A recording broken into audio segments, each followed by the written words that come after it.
Hello guys and welcome back to Disney Owls. Now today's video is a film review of Mary Poppins Returns. So before we start the video, I booked my tickets with the Odeon ages ago. Ages before the film, like as soon as you can first book them, I booked them. The Odeon were very kind and sent me one of these early. This is the puzzle book that you got if you went to see the film at the Odeon on like opening weekend. It's so cute and beautiful and it's just got a load of like puzzles and cool things in, and I just think it's adorable. So that's a really nice little like extra treat. I love that the Odeon do the little extra treats. Like I'm still wearing this wristband that you got if you went to see Bohemian Rhapsody at the Odeon, and yeah, I just love that they give you a little extra treat for going to see the film at their cinemas.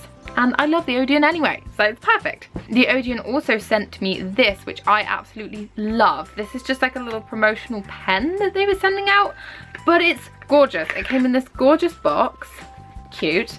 And then look, it's her umbrella as the clicker. And yeah, how cool is that? Is her umbrella as a pen. So thank you so much to Odeon for sending me that, because it just really made my day. I just think that's the nicest, like cutest little thing in the world. So yeah, there will be spoilers, so if you like spoilers, stick around, and if you don't and you haven't seen the film, then turn it off. So without further ado, let's get into it. Now let's start with a blanket statement and then we'll go through it, because I did have some little things that I want to talk about, but overall I thought it was absolutely incredible. I absolutely adored this film. I adored it, I adored it, I adored it. The opening song with Lin-Manuel Miranda, who is the guy who wrote Hamilton and the music for Moana, like, and he's going through on his bike, like I absolutely loved it. The point where I knew it was going to be an absolute smash hit in my mind was the scene with the bath. Can you imagine that? And when she's like turns over and she's like, some people like to splash and play, couldn't you imagine that? And I'm just like, this is gonna be a favourite. This is bloody brilliant, and I absolutely adored it. From that moment, I just loved it. But we'll talk about the songs in a minute, because they're a whole section on their own, aren't they? Let's be honest. What I loved about the story is that obviously it was completely new, but we still had the same characters and the same themes, and I love how the whole thing was just like a mirror of the original. So for example, you end up with the children singing to the dad and trying to, you know, bring his love and imagination back to life with a song, I Live. It's just so good the way that it mirrors the last one. I loved how in it the animated world reflected the real world, so the wolves were the actual wolf, like, do you see what I mean? So like Colin Firth was the wolf in the real world, and then obviously you had the wolf in the like animated 2D world. And so I think that like mirror was brilliant. I really think they got the balance completely right between the 2D animation and the real world. I think they handled it beautifully, because that bit could have looked really bad. It could have been really off, it could have missed the mark, but it didn't. It was so perfect. There was a great balance between it. I absolutely loved the outfits in this film. For example, when they go into the 2D world, and Mary is wearing that beautiful pink, and it's got like this bit here that looks animated even though it's on her outfit. I just think like, yes, you know, it's just so damn good. All of the styling of her bag, I actually have this from the Disney store. This is the Shop Disney UK like version of her bag. I love how they still kept it a carpet bag, but it's like spruced, because obviously like Mary would like spruce up her outfit after so long. She would.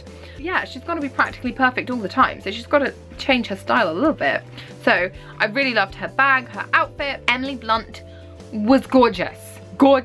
When I first saw the trailer and I saw Emily Blunt and I heard the accent and stuff like that, I thought, oh no, am I gonna hate this?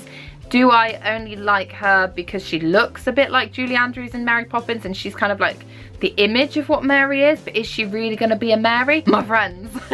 I thought she was incredible as Mary. I think she was the glue of magic that held this film. I think it couldn't have been anyone else after seeing her. And I saw a thing that said that Julie Andrews wouldn't be like a cameo in the film because she didn't want people to kind of watch it and be like, oh, there's the original Mary Poppins, which I think is nice and respectful. But I think she should have watched Mary, she should have watched Emily Blunt as Mary before making that decision, because Emily Blunt stands completely on her own as Mary. I think she is so fabulous. Her accent, her just the glint in her eye of Mary, and how like Mary controls everything that happens. Emily just played it so brilliantly, and like just the little bits of just like, there's a bit where she tells like the children to shush, and like just a little like look in her eye as she looks down is just like so perfect Mary. Yeah, yes girl, I'm getting excited.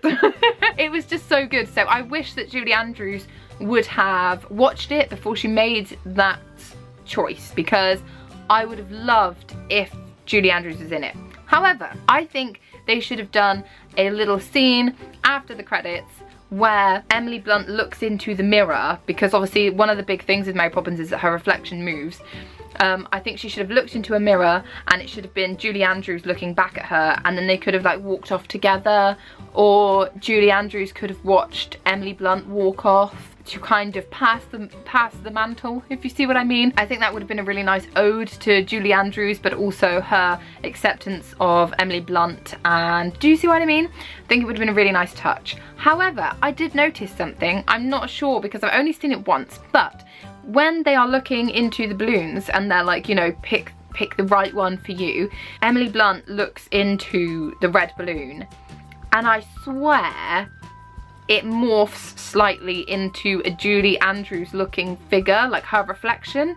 I mean, let me know if you guys spotted it or what you thought it was, but to me that was slightly morphed into Julie Andrews to have that little bit of something there, I think. I mean, I'm not sure, I need to watch it again, it may have been a completely different message, but that's what I took away from it. What's really magical about this film is the 2D animation felt real to me, just like the old Mary Poppins did. Like, I always felt like that was a real thing, and so for them to achieve that again in this day and age, I think is really something massively special.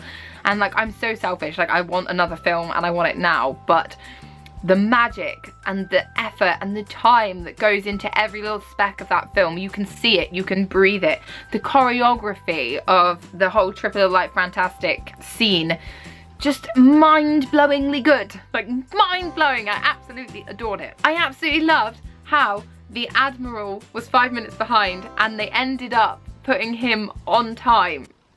I just think that was so brilliant and absolutely genius, and what a beautiful way to tie up the ends. I live.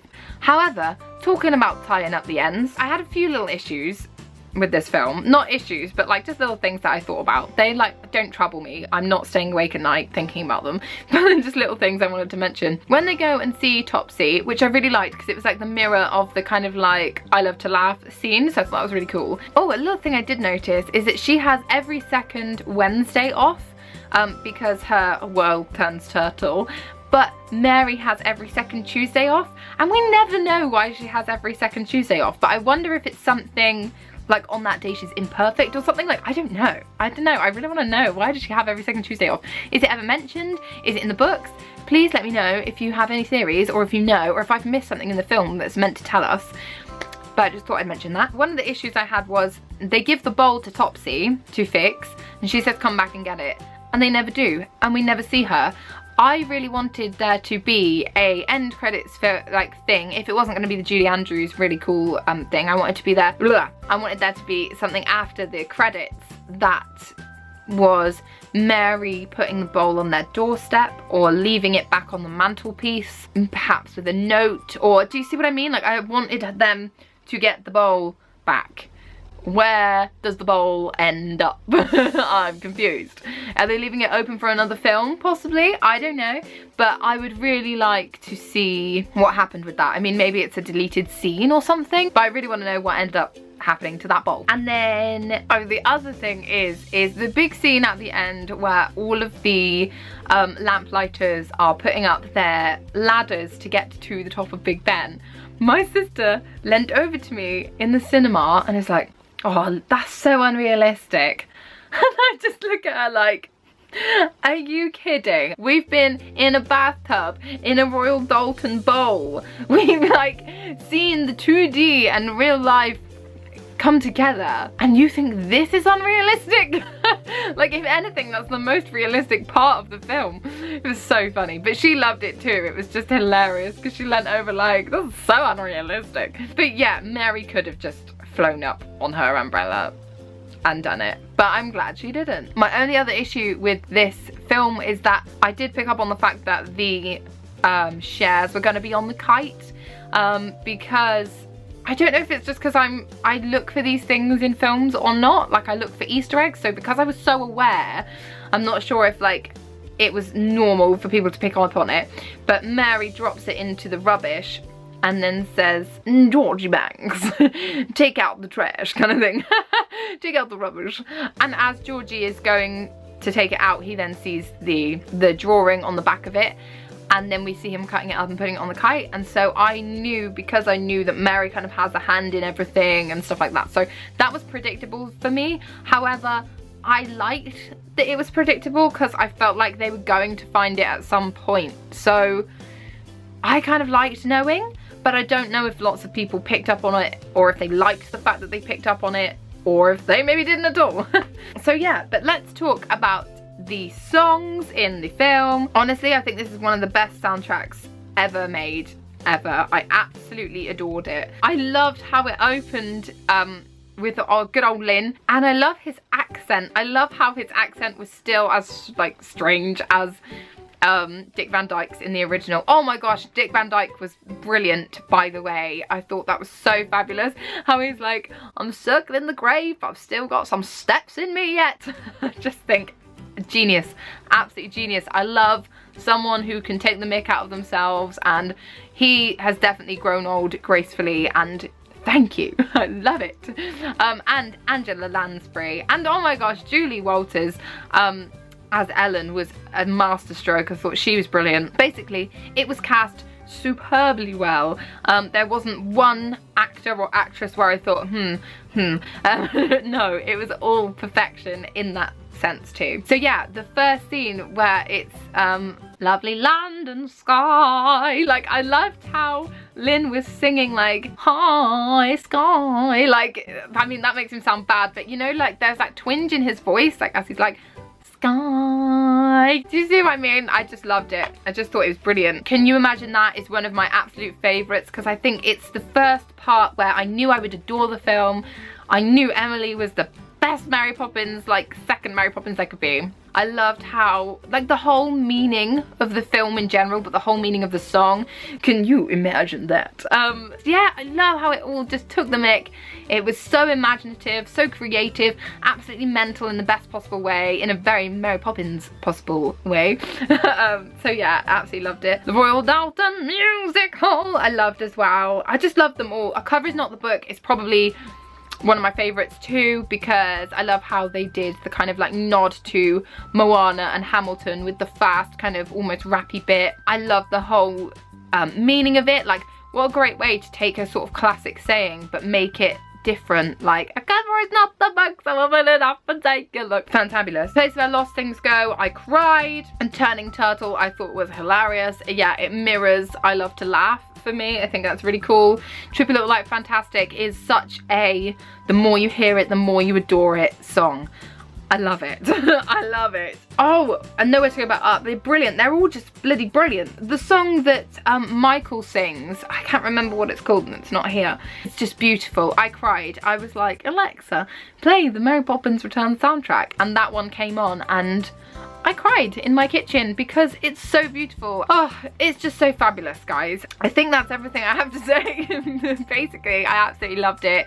There were a few things that I would have liked to have seen, like a Julie Andrews appearance, like where the bowl ended up, the Royal Dalton Bowl. So yeah, I thought the soundtrack was incredible. I thought the film was amazing. I thought the balance between animation and real life was amazing. I thought the casting was brilliant, and overall it was fantabulous, which means 5 out of 5 stars for me. Brilliant, loved it. Let me know what you guys thought of the film in the comments down below. I'm really interested. If you say anything bad, I'll probably have a rebuttal because I think it's fabulous. But I love it, and I love hearing your guys' opinion on these kind of films because I feel like sometimes I'm completely on people's wavelengths, and then other times I love things people hate and hate things people love. So it's really interesting to see.